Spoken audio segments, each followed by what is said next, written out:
Hi, I'm Andrew Coates, author of Angels Call to War. Today we're continuing the series on the numbers and looking at number 6. Number 6 in the Bagua is also known as heaven and associated with gold. Interestingly, in Chinese astrology, they sometimes associate it with death. Why death? Well, in the normal growth and death cycles, heaven, or number 6, occurs at the end. So we have winter, the period of preparation and stillness, leading to spring, new growth and expansion, onto summer, where the fruits are obvious, where they need protection, and onto autumn. The first stage of autumn is number 7, lake. We covered that recently. It's the last stage, autumn.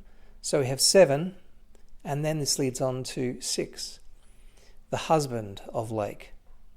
The fruits have been harvested, the baby born, and the cycle of growth and delivery is now over. So it is the end of the cycle, death. It's a good thing. Number 6 is seen in the body as the lung and large intestine, and of great fascination to me, as the Du Mai, the 8 extra channel. The governing vessel, it is closely associated with the autonomic system in the body. So all things to do with unconscious systems and development within the body start in this system, the number 6. And it is paired with the sympathetic and parasympathetic nervous systems, and these correlate to the number 7, or lake energy. So they are husband and wife. Now all things structural are built from the 1 water energy. So 6 heaven is autonomic and superconscious. All things lake are creative and sympathetic. And all things structural begin with number 1, the water energy. Okay, let's continue with the number 6 in the body, the Du Mai.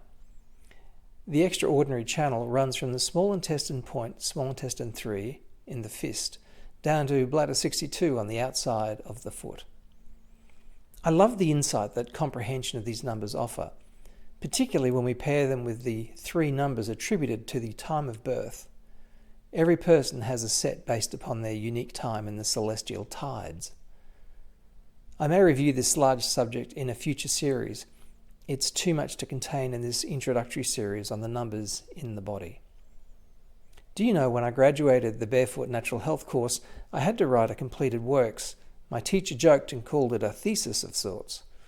So I took on the task and I expanded upon the existing wealth of knowledge, records of information about acupuncture points, etc., the channels, and the emotional and mental associations of differing points. My task was to investigate more fully the correlation of spirit, mind, emotion, and physical attributes of each number.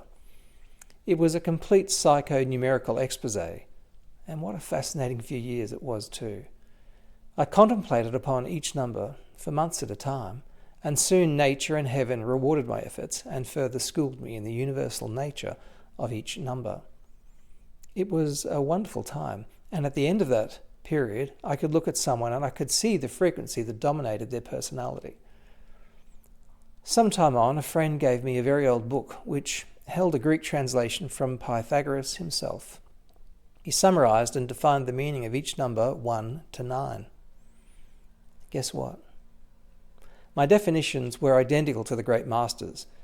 Of course, I could have just read his interpretation and spared myself 2 years of work.